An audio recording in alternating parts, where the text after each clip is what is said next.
cool things that I get to do is teach people about science and nature. I get to do a lot of other things, but that's one of my favorite things that I get to do. And today we're going to talk about some snake adaptations. And then the presentation that Sarah was mentioning is just some visuals I have on how to identify the difference between our venomous and our non-venomous snakes. So first, I'll introduce you to my friend. She's cold, so she's trying to get in my sweater. Okay, so this is Buttons. Let's see if she'll say hi.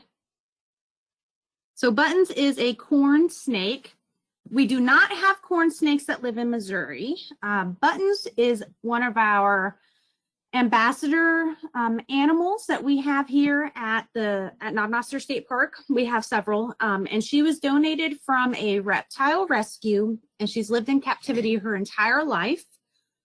So if she was to be released in the wild where she is native, which is kind of out west, she probably wouldn't be able to survive. She doesn't really know how to hunt anymore. She's just used to being a fat, happy snake in an enclosure and seeing kids and people. And she really likes to be held. So because of all of those things, she makes a really good ambassador snake to share with people because she's not a wild snake. So if I were to go out and pick up a wild snake out here in the state park, the chances of it being as calm and collected and happy as Buttons is right now are very, very slim. Super slim. She's really getting into my sweater. There's her back end. So super, super slim for a wild snake to be as calm and collected and comfortable with people as she is. And she actually enjoys being held. Our ambassadors right now are struggling a little bit because we're not able to bring them out and visit with people as much as they would in a normal time. So our COVID issues aren't just affecting humans, they're affecting even our little friends like Buttons. So I do have 3 ambassador snakes and 1 ambassador turtle. Turtles don't really like being held, so he's not really suffering, but the snakes are definitely missing seeing people. So Buttons here, I'm going to try to use her to demonstrate some of their adaptations. Aw, she's doing really good there. But first we're going to talk a little bit about what a snake is and the different kinds of things that make a snake do snake things. So snakes are reptiles, and other reptiles you might know are turtles and lizards. Snakes, just like all reptiles, cannot make their own body heat.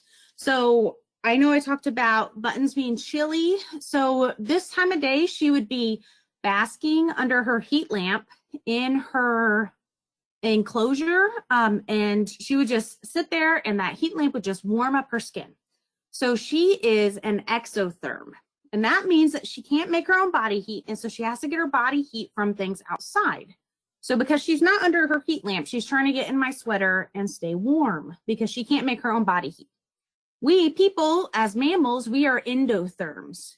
So that means that we make our own body heat on the inside of our bodies. So that's why we don't need to bask in the sun like snakes and turtles and lizards do. So the biggest difference that most people notice between a snake and a lizard are feet and legs. But that's not always true. There is one lizard that lives in Missouri. It's called a glass lizard, and it doesn't have any legs, which I think is pretty cool, super cool.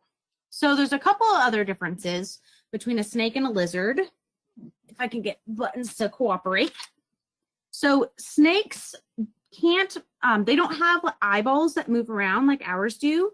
They actually have a scale that covers their eyes. So even when they shed, that scale sheds off. And sometimes snakes that are like our ambassador snakes, where they live in captivity, sometimes they have problems shedding that scale that comes over their eyeballs, and it can actually cause them to go blind. So it's a really important thing if you have a snake is to make sure that those are getting, they have enough moisture in the air to get that scale shed off of their eyeball. But lizards have eyeballs that can move around. So, excuse me, so they don't have that scale that goes over their eyes like she does. Now I can show you her eyeball, but probably, hold on, come here. You probably can't really tell the difference between the scale or not. So that's her eyeball right there. And it is a scale that goes all the way over it. Another thing that you'll notice about lizards and snakes. So Buttons here, she does not have any external ear openings. So like we have our ears on the side of our heads. Lizards also have external ear openings, but snakes do not. So you'll see on her head here, she doesn't like that. You'll see on her head here that she does not have any ears or external ear openings anyway. So another thing that's different between snakes and lizards is internal inside their bodies. So lizards have 2 lungs like people do, but snakes don't. Most of the snakes have a really elongated lung that is on the left side of their body. And sometimes it's not even like a full lung. It's more of a, what we would call a rudimentary lung. And they don't have a right lung. So that's another big difference. So they're both reptiles, but there's huge differences between them. Now, the next thing that we can chat about are the different adaptations that the snakes have. So snakes have a really unique way of moving around. As you can see, Buttons here has just been going all over the place and doing whatever she really wants, despite me trying to hold her in place. And their movement is without legs, which seems kind of crazy. So one thing that's important to recognize is that snakes do have bones. And I know it sounds crazy when I say that, but some people really don't think that they do. So snakes definitely have bones, and I have a snake skeleton to show you guys so that you can see. I hope you can see that okay. I know there's reflection. So this is a rattlesnake skeleton, and you can see all of the vertebra and all of the ribs that go alongside the entire body of the snake. So all of those bones that go around. You can also see the rattle there, which is pretty cool. So snakes, depending on the kind they are, have between 200 and 400 different vertebrae. So their vertebrae are those backbones, right? Just like you and me. So they have those backbones, and they move in a either a straight line or a side-to-side pattern when they're moving across the ground or up a tree or wherever they're, or in a sweater, you know, wherever they're going. The muscles are attached to those rib bones on the sides. So they have muscles that are attached to the bones. And when they move, they're moving one side muscle and then the other side muscle, and then one side muscle and then the other side muscle. So some people talk about it, snake movement, like they're walking on their ribs, which is pretty crazy. Another thing to note about snake movement is that all snakes, no matter what kind they are, can swim. So I know some people think, oh, that snake swims. That's a water moccasin. All snakes can swim. Buttons can swim. No matter what, all snakes can swim. Next thing we can chat about is food. So Buttons here, yeah, she's not a real big hunter. She eats frozen mice that I thaw out and I heat up for her. But out in the wild, a lot of snakes eat a lot of different things. It really depends on the kind of snake that they are. Snakes are really good at population control of certain kinds of prey species. So prey is the food that the snake is eating, and the snake would be the predator, of course. And so those prey species are things like rodent population, slugs, insects. I mean, really just about anything, fish and frogs. Like, there's a ton of different kinds of snakes, and they all eat a ton of different kinds of things. Just like there's a ton of different kinds of people, and some of us are vegetarians, and some of us really love to eat meat, and some of us are vegans, and some of us are just like, I'm only going to eat potatoes. But whenever they're eating, they can do it in different ways. So our venomous snakes have fangs, which you can see in the skeleton. I'll see if I can get it close enough. Right there on the side of its head, you can see its fangs. I hope you can see that okay. I'll try to hold it still for a second. So they have these fangs, and the way they work is they inject a venom into their prey, and it makes it easier for them to eat. Some snakes are constrictors. So constrictors will coil around and squeeze their prey basically until it stops breathing, essentially. It just squeezes it, and it stops its blood flow, and it stops its airflow and everything at once. And then there's snakes that eat things alive. But they do it in a very unique way. So some venomous snakes, they have, I don't know where she's going. They have their fangs, but they also have other teeth. And all snakes have teeth. So even Buttons here has teeth. And I do get bit super often by our ambassador snakes. But because they don't have fangs and they're non-venomous, I'm not really worried about it. But they have teeth that are really tiny. They're kind of needle-like, and they point towards the back of their mouth. So our teeth are straight up and down so that we can grind and chew on things. Snakes don't chew on things. They eat their food whole. And when they eat their food whole with their teeth pointing towards the back, if they have something alive, it prevents it from escaping. So because the teeth point towards the back, whatever they're eating, whether it's a slug or a grasshopper, whatever it is, it can't get out because of those needle-like teeth that are right in there. And that's the same kind of teeth that Buttons has. She has those needle-like teeth in there. And so when she does bite, so if she bites my skin, I see just little tiny prick marks and just a little tiny bit of blood. It doesn't even hurt. It just is more scary than anything else. So they have their feet, or not their feet, their teeth that helps them to keep things in there. And they also have some really cool jaws. So a snake can eat something about up to three times the size of its head. So you can see Buttons here doesn't have a super big head, but she can eat a pretty large mouse if she wants to. But the way they can do that is that their lower jaws are loosely jointed so that they can kind of come down, and their upper jaws, they can move. So when we talk, if you look at my face, only my lower jaw is moving. My upper jaw, it does not move. But a snake is not the same way. So when they eat, they'll open up really, really wide because they can open up that lower jaw and move that top jaw, and they'll go from one side on the mouse or whatever they're eating to the other side, and just like kind of scooch it down into their bodies. So it's actually pretty neat to watch. Even if it's a frozen mouse that you heat up for an ambassador snake, they still do the same thing. So Buttons is, I don't know if you guys have noticed, but she's constantly sticking her tongue out. See if she'll do it. She's like, no. Oh, there she goes. So she's constantly sticking her tongue out.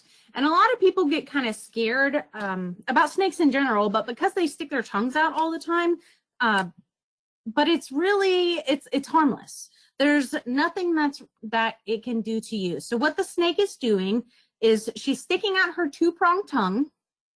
Let's see if I can get her to hold still while she's doing it. And she's smelling the air. That sounds crazy, right? So snakes have a really special organ that's in the top of their mouth. It's called the Jacobson organ. And they pull all these odors and scents in the air, and they feel them on their tongue, and they transfer that information with that special organ in their mouth. And it's actually on the very roof of their mouth, which is pretty neat. So she's just smelling the world with her tongue, which is crazy. Let's see if she'll do it some more. No, she's just got her little mouth there. Whoa, there it comes.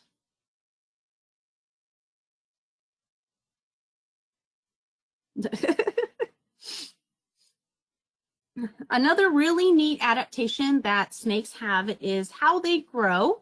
They shed their skin, which most people know. And we kind of talked about a little bit already with their eye scale. So I have here, this is one of Buttons' sheds. And I collected it after she shed. So snakes will shed their skin during the warm months, about every 4 to 6 weeks or so. It also depends on how old the snake is and how often it eats, and how fast it's growing. So this is for snake skin. But I have another one from one of my other ambassador snakes that I want to show you because it's a little bit more striking. So the really neat thing about their skin, so this snake actually has stripes. And so when they shed their skin, you can still see the stripes on the shed.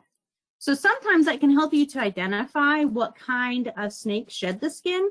So if you have a chicken coop and you find a snake skin in it, you can try to figure out what kind of snake had been in there and if you need to worry about it. Likely it's a rat snake if it's in your chicken coop and it's just going to eat eggs. So probably need to get it out of there. But I think it's just so neat that you can see these stripes.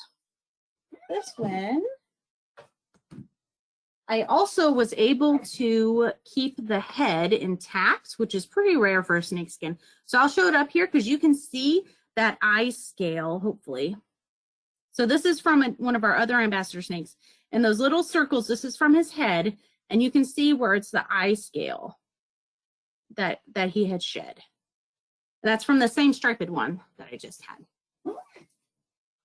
So one really neat thing about shedding their skin is if you're talking about rattlesnakes. So I'll get my rattlesnake skeleton here.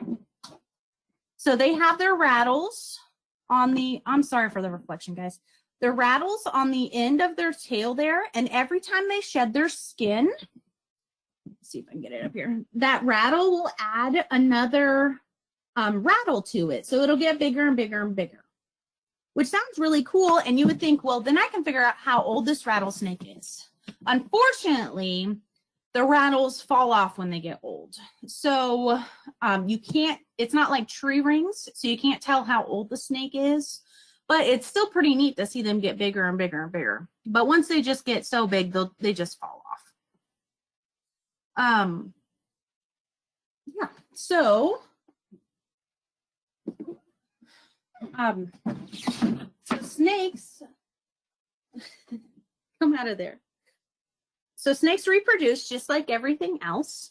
But in Missouri, about half of our snakes will lay eggs and about half of our snakes will have live birth. So really the big difference there, so is if they have a live birth, the baby snakes will stay in the mom until they're ready to come out. So they fully develop, they're in a little sac that gets them all their nutrients.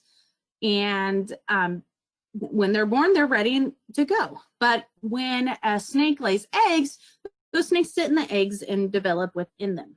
The baby snakes that are in the eggs will develop a little scale on the end of their snout, on the very end of their snout. And it's really hard and it's kind of pointy because their eggs are like an oval and they're kind of leathery and hard. So those oval eggs are a little bit difficult to, they're not like chicken eggs. You can't crack them open. So those babies will get that little scale on the end of their snout and they'll break open those eggs and then they're free to the world. And then later when they shed that scale. So they don't keep it forever. But yeah, so about half of our snakes in Missouri will have eggs, will lay eggs, and about half of them will have live births. They breed in the spring for the most part. There are some of our snakes that breed in the fall, and most of the snakes that are born around this time of year. So at the end of the summer and the beginning of the fall. So this time of year is actually very important to be aware of what you're doing when you're outside because baby copperheads will often be in very unexpected places and they're very small, but they have a really bright colored green tail that helps them get their prey, but it really kind of sticks out when you look at them, but you just need to be very careful. So some basic facts about our snakes in Missouri. We have about 47 different species. And again, Buttons is not one of our snakes that lives in Missouri. She's from out west, but she's a really good ambassador snake and she's a good friend. But those 47 different kinds of snakes, that sounds like a lot of snakes to learn about. But I'm going to go through some things with you guys so you can learn to identify the snakes that are more dangerous. So when I say dangerous snake, I mean a venomous snake. If you get bit by a non-venomous snake, it's not going to feel the best, but it's not injecting any venom into you. So you don't really need to go to the hospital right away. You just do some basic first aid and can go about your day. Now, with that being said, snakes in the wild it's super rare for them to bite people. Snakes will only strike when in a defensive way when they really feel threatened. So I know I said I get bit by these guys all the time, but that's just because they're in captivity and they're kind of sassy. And sometimes they think that my hand is the food when I'm feeding them, and it's not the mouse. But our venomous snakes, we're going to go through, and I've got some pictures to show you guys, and I'll show you how to identify how to see a difference between a venomous and a non-venomous snake. So we really only have about 5 venomous snakes in Missouri that you need to worry about. So if you're thinking about all 47 of our snakes overall, and you're trying to learn how to identify and see what's dangerous, if you can only have to learn how to identify of those 5 dangerous venomous snakes, then I think it's a much easier job than trying to identify all 47. Although it is super cool to be able to identify all the snakes. So I'm going to switch over to my screen to show you guys some pictures, okay? And hopefully you can still hear me. Okay, you should be able to see it all right, I think. So this picture on here isn't a venomous snake. It's just a really pretty snake that I like. It's a prairie ringneck snake, and they're a lot of fun. A lot of times they hang out under rocks. But what's really cool is that when they get scared, they musk on you, which means that they poop and pee all over you to make them smell dead. And it's so funny to me. They'll also turn over and show you the bottom of their bellies because it makes them look dead. So a few things that we'll go through first here are there some characteristics that are on their faces. So our non-venomous snakes have round pupils. And our venomous snakes have an elliptical pupil that's kind of like a cat eye. Now, I say that, but if you were close enough to be looking at a snake's eye to tell if it's venomous or not, you are too close.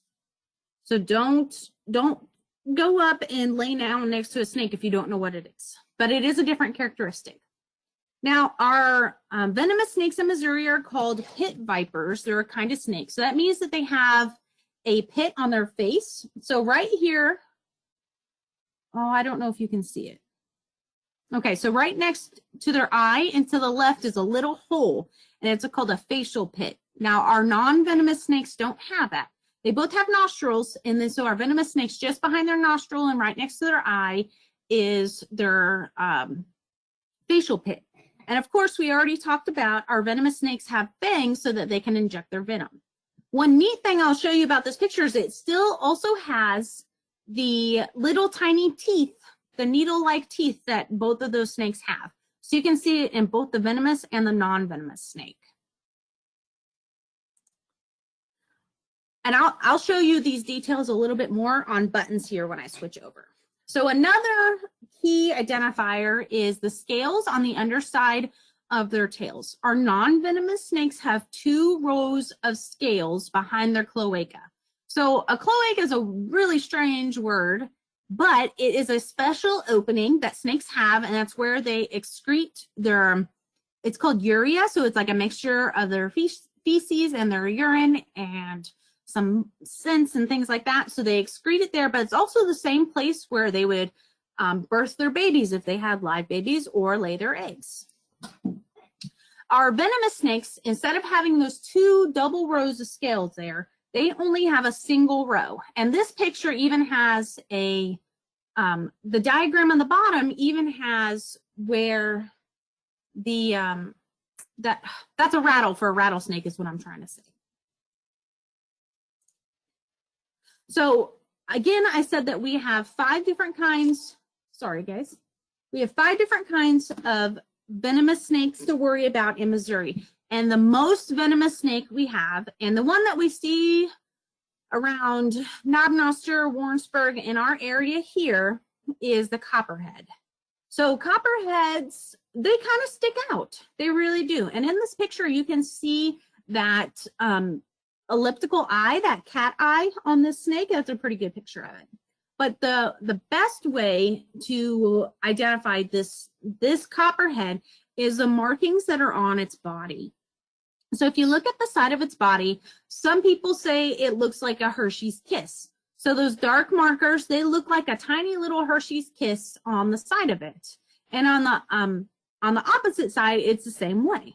You can also look at it if you were looking down from the top, and I have a copperhead skin that I can show you guys. So you look down from the top, and it kind of looks like an hourglass, or like those little timers that maybe you find in board games.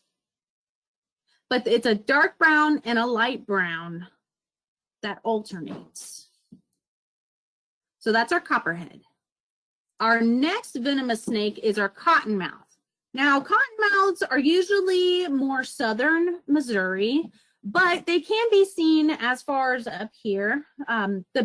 They do have a generally brown skin, and it can look speckled in different lighting.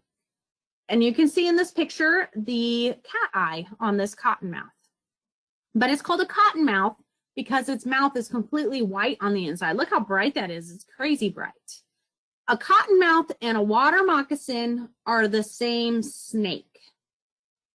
I know that sounds crazy because I grew up thinking there were 2 different kinds of snakes. But a cottonmouth and a water moccasin are guaranteed they're the same snake. So this is that snake that I was talking about earlier, that people, they see it swimming, and every snake they see swimming, they think it's a water moccasin.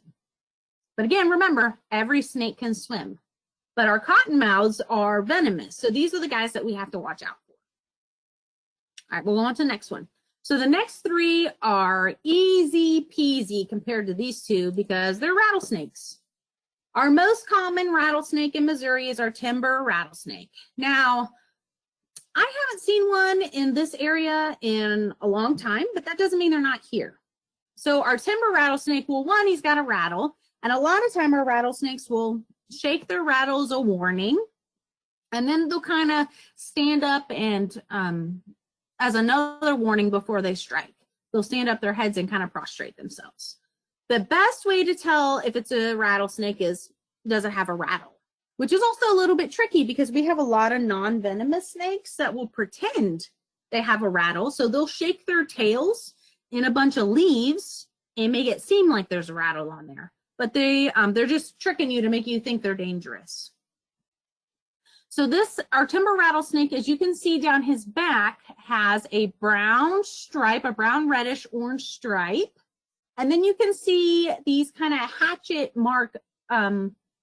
markings that go down its back as well. So those are the key identifiers for this guy. And I want you to just keep that in mind as we go through the next ones, okay?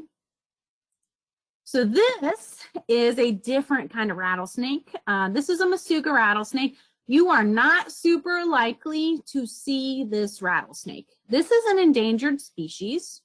So endangered species are species that we don't have a whole lot of them, and they're actually likely to disappear. So our endangered species, the Masuga rattlesnake, has lost his habitat because he likes prairies. So he lost his habitat, and there's just no place for him to live if there's no prairies. So as I'm sure a lot of people know, Missouri used to be covered in tall grass prairie, just covered in it.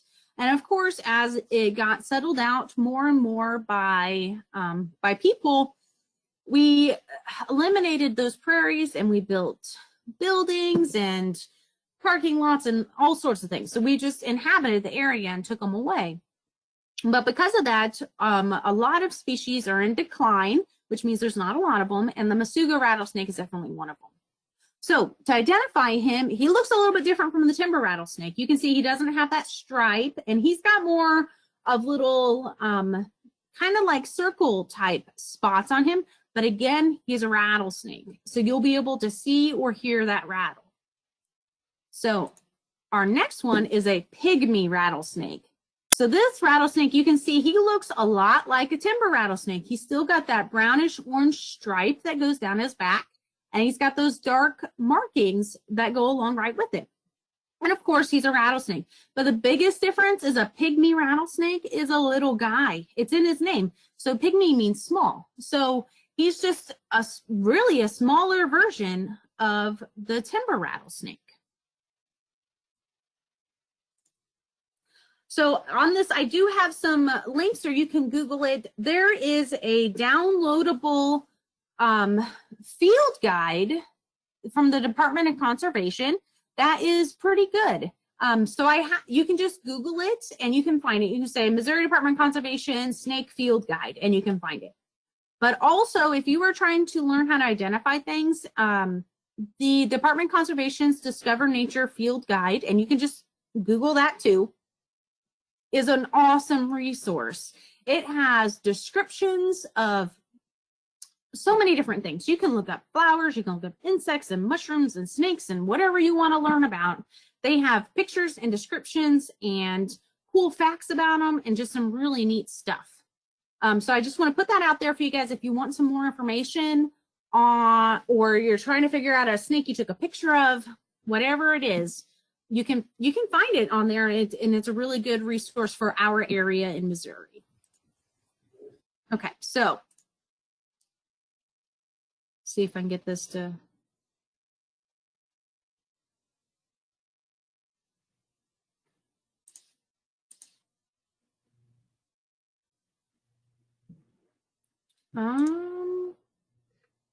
Do you need some help, Chris? Well, I'm trying to get it. I don't know if you can see me. I can see you, and you're still there. You go. You got it. Okay, I just hit the wrong button. Sorry, guys. There was two different ones, and I wasn't hitting the other one. So I did want to show you a couple of those characteristics on. Oh, she's going up my sleeve on buttons. So you can see her eye there. Ooh, there we go. Is round. She has a nice round pupil. So we're going to remember our venomous snakes do not have that nice round pupil. And she also doesn't have that pit that would be between her nostril and her eye if she was a venomous snake. And then let me see. She's a big snake. So let me get her tail. Okay, so come here. Give me your tail. Okay, so there's a little half moon right here. That's where her cloaca is. And then hopefully it focuses and you guys can see it okay. You can see that double row of scales on the end of her tail there. And our venomous snakes, they only have the one. Right? Oh, and she's making a mess. And I did promise you guys. So I have this.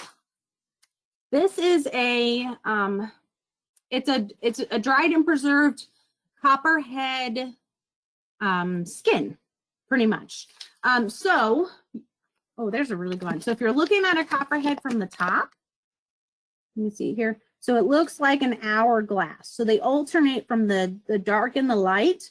And the hourglass is that timer. A lot of times you'll see in board games and stuff like that. But on the side, it just looks like a Hershey's Kiss. So hopefully you can see that a little bit better than what was in that picture, because that is really the distinguishing thing for copperheads. And they're the ones that we have to worry about the most here. Okay, so our big takeaways, guys, are snakes are awesome, right? So I love snakes. Oh, come here, Buttons. She's gonna get stuck. So I love snakes, and I think that they are fantastic.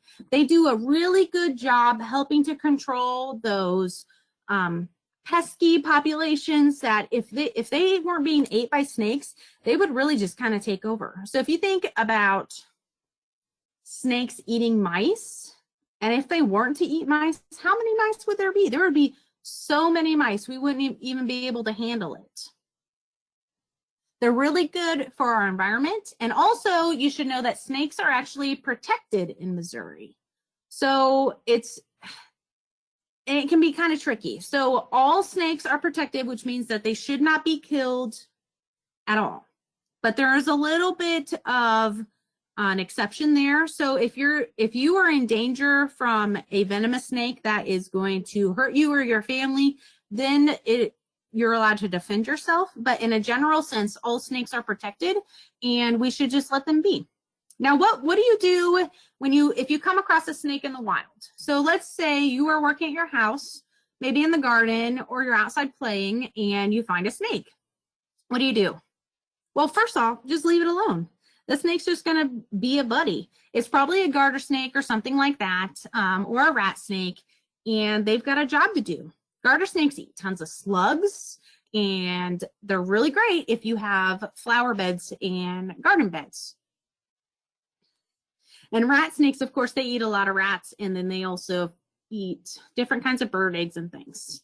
So what if you're on a trail and you come across a snake basking? Just give it some space. Just skirt around it and you'll be okay. But what if the snake is in your house? Well, if it's a non-venomous snake, you can do your best to get it in a bucket or pick it up and get it outside. But it's likely in there because it was looking for shelter or it was looking for food. And again, all snakes are protected, so we want to keep them nice and safe. So the best way we can do is just to get them out of our house. If you do have a venomous snake in your house, please don't try to pick it up unless you're trained. I don't touch venomous snakes, and I play with snakes all the time. Don't mess with them. But if it's in your house, and I just had somebody contact me the other day, they had copperheads under their porch, and they want to know what to do. So the best thing to do is to contact your conservation agent for your county and see what their advice is. They might actually even help you out with it to relocate it to a safer place. Absolutely. And that's about all I've got for you guys. And we can open up the floor for questions. Does that sound okay, Sarah? Yep. It looks like we don't have any in the chat, but maybe Julie, you have a question? Yeah, go ahead. You have to be quiet. I have a question, and I'm sorry that my 7-year-old grandson is feeling very worked up right now. Oh, it's We okay. from time to time have snakes above our suspended ceiling where they are trying to eat mice, and I need to desensitize myself to this so that they don't freak me out so much. This program is helping. Good. That's wonderful. If it were an in-person program, I would let you hold the snake. It looks like we have a chat question from Sharon. I've seen a snake crawling up our gutter spout. Do we let them be? Yeah, that's the best thing to do. So it's probably just looking for something. My guess is that it's probably black and it has maybe a white belly. I don't know how to see the chat. Yes, black. Yeah. Just click over. Yep. So it's probably just a black rat snake, and they're utilizing your downspouts to try to get up and find birds' nests, would be my guess. One of their favorite snacks is to eat bird eggs. Absolutely. And a lot of times they'll scare people because they'll be up in a tree, and then when they're done eating, they kind of just jump out of the tree and fall, and a lot of times they'll scare people and fall on them. So if you're sitting in a lawn chair under the tree and a snake falls on you, it's probably them. Paul, you got it. Get fertile over time? If so, how does one preserve it? So these snake skins that I have here are actually about a year old, and I'm looking at my desk and there's scales falling everywhere. So they do in fact get brittle over time. This is the copperhead skin is a different thing. It wasn't a shed. So this was the actual skin from the snake, and it was preserved by a taxidermist. So they added different chemicals and things like that to it so that we could keep it. It's the same way that they use snake skin for like making boots and things like that, like you would buy out in Texas or more southernly. But keeping sheds is really just replacing them after a couple of years. So I keep mine in a tote to help it. It's kind of smelly. To kind of help it from getting mice into it and critters, because there's a lot of things that actually eat snake skins and break them down. So I'm just trying to keep them intact. But I know that I'm going to have to replace this. But since my snakes shed every 4 or 5 weeks or so, I can constantly replace them. I just haven't. I just usually just toss them outside right now. Because I hope that answers your question, Paul. Yeah, okay. How do you keep snakes out of the chicken coop? Well, that is a good question. I think the best way is to limit ways that they can get into the chicken coop, but there's really not going to be a way to keep them out 100%. They know that chicken coop is an easy way to get a meal, and snakes are lazy just like people. If we can eat a snack versus making dinner, we're probably going to do that.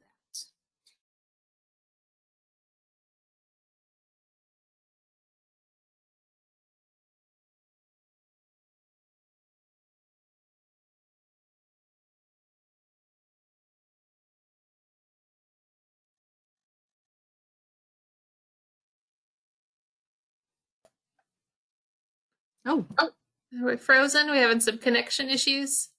Or is that me? am I frozen? I don't know. I think I froze for a second. I don't know if you did.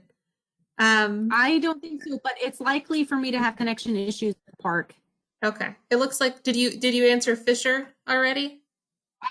I can read it now. Oh, good. So thank you for an excellent program. It's helping me to be less concerned about snakes. Good. That sometimes live above my suspended ceiling where they're likely hunting mice. I would say that that's probably true. I put a camera up there to check for animal activity, and that has been interesting. Ooh, I would like to see pictures from that if you wouldn't mind sharing. That would be really cool. I just do not want them to come into my living area. You are super welcome. So there wasn't really a question in there. She was just talking about it. But yeah, you're super welcome. And I hope that maybe, you know, one day soon I can really let people hold snakes and we can be in person and it would be a little bit different, because then you can really just feel how their muscles go when they're moving around. So Paul asked if there's a if there's a surefire tip to ID a juvenile rat snake as opposed to other juvenile snakes. And that is just practice, I think. I can show you from my library here. Where is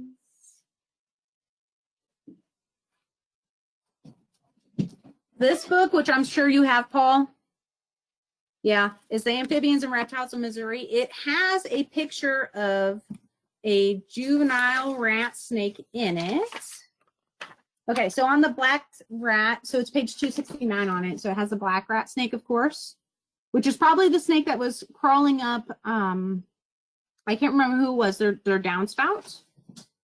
But it does have pictures of the juvenile right there. So it looks a lot different. And really, it's just practice. So it's just seeing them over and over and over again to be able just to get to them. That's the only way I've been able to do it. So I don't have a like a this is it kind of identifier. But they do look a lot different. Yeah, and I agree. They do. A rat and a racer do look very similar. But they're both harmless unless you're just trying to do, if you're just trying to do a survey on them, you don't have to worry about them too much. Have I ever heard of snakes eating grown chickens? I don't think that's super likely. They might eat the chicks because again, they can eat something about 3 times the size, but that chick's gonna fight back and they got a hard beak. So I wouldn't think that they would, but I guess it could be possible that they would try, especially if it was a really big snake. So there's a question about hognose snakes, and that's one thing that I forgot to tell you guys. So a lot of people think of a triangle-shaped head. Hold on, let me make a triangle. No, nope, that's a square. Anyway, yeah, there you go. Sarah's got it. A triangle shaped head means that it is a venomous snake, and it is definitely not true. So a hognose snake is one of those snakes that has a triangle shaped head, and a lot of other snakes, like a garter snake, can even make their head look like a triangle shape. which is pretty cool. I really like hognose snakes. They're super, super, super neat. I have heard that when people do have gotten bit by them, sometimes they have a reaction. But it's not venomous, like a copperhead or something like that, but it's almost like an allergic reaction that they're having. Like I had a friend who had a hognose snake and he got bit on his hand and he had a reaction to it where it just swelled and it swelled up. But it could have been a different person, just like any other allergic reaction, but a different person and they wouldn't have had the same reaction. But I think hognose snakes are super, super neat. I don't know as much about them as I would like to know about them, but this book, if you want to get a book, Amphibians and Reptiles of Missouri, is excellent. It is super excellent. I think it needs to be a little updated when you're talking about maps, the range maps in it. But other than that, it's got some really great information. So I would definitely suggest checking this out. And I don't think it costs very much. I think it's free at the library. It's free at the library. Absolutely. I have a link in our catalog in the chat. Oh, good. Yeah, I see it now. So Paul says, if a non-venomous snake slithers through freshly mowed poison ivy, does it become a poisonous snake? Paul, you crack me up. That's good. Do snakes eat bats? I imagine they could. They definitely could. Yeah, I would say they could. I wouldn't say that that's the easiest meal for them, especially considering bats can fly. But if a bat was tired and on the ground, it would definitely be an easy meal for them. I'd say they definitely would. So our program on bats on Monday, I don't have pet bats. But I do have some preserved bats that I can show you guys, which will be still pretty neat, but not as lively as Buttons. Do we have any other questions?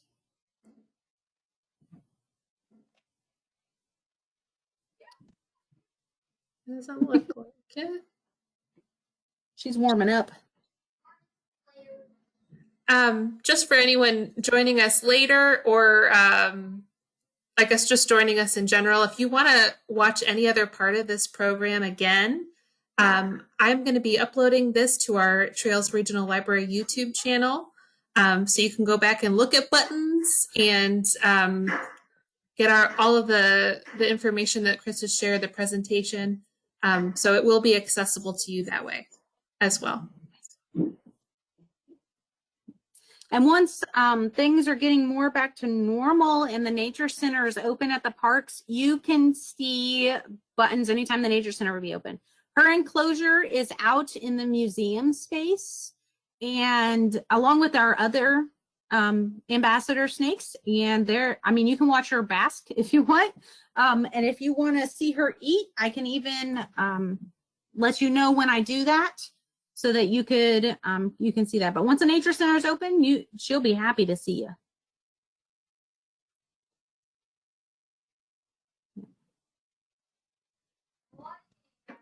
Paul had a good tip.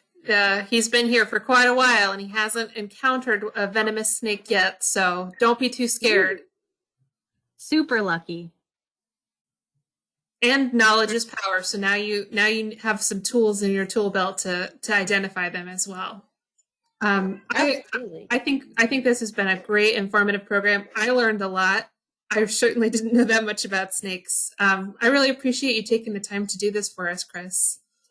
Oh yeah, of course. I'm looking forward to Monday. Yeah. So everyone join us. If you haven't got an email for Monday's Batty About Bats program at 11, I'd be happy to send you a link, and I'll send out a reminder email to those who have already registered to join us again. So thank you all for joining us, and I guess this concludes our program. All right. Sounds good. This would wave if she had. Oh, bye, Buttons. Bye, guys. Enjoy the rest of your day.